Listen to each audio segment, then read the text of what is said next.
ભારે વરસાદના કારણે જિલ્લામાંથી આવતી અને શહેરમાંથી પસાર થતી ખાડીમાંથી ગઈકાલથી જ ઘોડાપુર આવ્યું હતું। ખાડીપુરના પાણી વરાછા, લિંબાયત અને અઠવા સહિત અનેક જગ્યાએ ફરી વળ્યા હતા।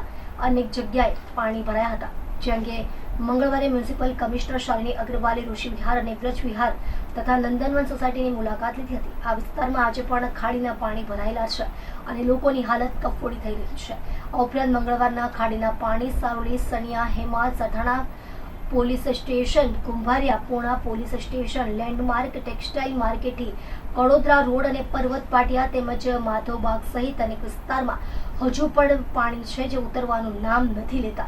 આ ખાડી મીંઠોળા નદીમાં મળે છે અને ત્યારબાદ નદી દરિયામાં મળે છે। સુરત શહેરમાં ભારે વરસાદને કારણે નીચાણવાળા વિસ્તારમાં પાણી ભરાઈ ગયું છે। ઉપરવાસથી પાણી આવે છે અને વરસાદનું પાણી એડ થાય છે, જેને કારણે પાણી ખૂબ જ મોટી માત્રામાં આવી ગયું છે, જેનો નિકાલની પ્રક્રિયા અત્યારે ચાલુ છે। તમામ તંત્રો અત્યારે એક્ટિવ છે, જેમાં એસએમસી, ફાયર વિભાગ એ લોકો પોતાની કામગીરી નિભાવી રહ્યા છે। આ સાથે લોકોની મદદ માટે સુરત શહેર પોલીસ સવારથી ખડે પગે છે। છેલ્લા 2 દિવસથી અમારો કન્ટિન્યુઅસ બંદોબસ્ત અલગ અલગ વિસ્તારમાં ચાલુ છે। એ જ રીતની મીઠી ખાડીમાં અને જે લિંબાયતનો અને ગોડાદરાનો વિસ્તાર છે, ત્યાં પણ પોલીસ બંદોબસ્ત રાખવામાં આવ્યો છે। પોલીસ બંદોબસ્તનું કારણ law and order point of વ્યૂથી કોઈ તકલીફ ન પડે, કોઈ અનિચ્છનીય બનાવ ન બને, એના માટે છે। આ ઉપરાંત લોકોને મદદ પૂરી પાડવા માટે અમે અત્યારે ખડે પગે છીએ। લોકોને મેડિકલ ઇમરજન્સીમાં પોલીસે હાલમાં મદદ કરી છે। આવી જ રીતના લોકોને અપીલ પણ કરીએ છીએ। અમારી પોતાની પબ્લિક એડ્રેસ સિસ્ટમ છે, એના દ્વારા લોકોને વારંવાર અપીલ કરીએ છીએ કે કોઈ અફવાઓમાં ના આવે, કોઈ મદદની જરૂરિયાત હોય તો પોલીસનો સંપર્ક કરે। આ ઉપરાંત બાળકો, બીમાર લોકો, એ લોકો પોતાનું ધ્યાન રાખે। પાણીનો જે ગંદકીવાળો વિસ્તાર છે અથવા વધુ પાણીનો વિસ્તાર જેમાં કોઈ ઉતરે નહીં, જેથી કોઈ અનિચ્છનીય બનાવ બને નહીં, એના માટે સતત અમારું પેટ્રોલિંગ ચાલે છે। અમુક જગ્યાએ ટ્રાફિક બ્રાન્ચ દ્વારા ડાયવર્ઝન આપી ટ્રાફિક મેનેજમેન્ટ પણ કરવામાં આવી રહેલ છે।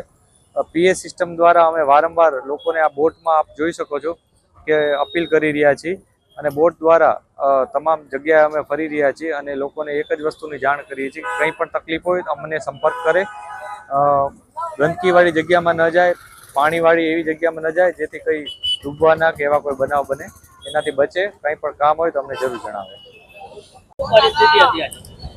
મારું નામ નાસિર ખાન સિમેન્ટવાલા છે, સામાજિક અગ્રણી છું આ વિસ્તારનો। અને ગઈકાલે જ્યારે સવારે વરસાદ શરૂ થયો હતો ત્યારે ખાડીની જલસપાટી 7.5 મીટર હતી।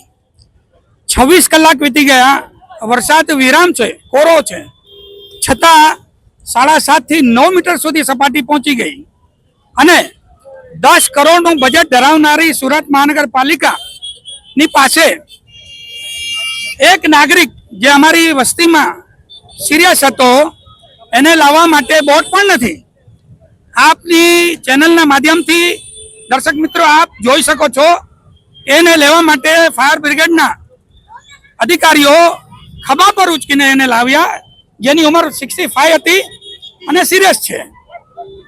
હું એમ કહું છું કે આટલી મોટી સુરત મહાનગરપાલિકા, જેનું કરોડોનું બજેટ હોય, એની પાસે લોકોને બહાર લાવવા માટેની પણ સુવિધા નથી।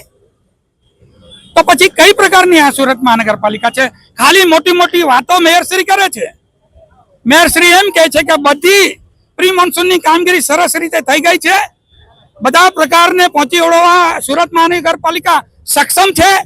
આપ જોઈ શકો છો, આપની સમક્ષ હમણાં હાલમાં છાતી જેટલા પાણીમાં વગર બોટે સિરિયસ પેશન્ટને કઈ રીતે લાવવામાં આવ્યો એ હું નહીં, આપનો કેમેરો કહેશે, એ આપ જોઈ શકો છો।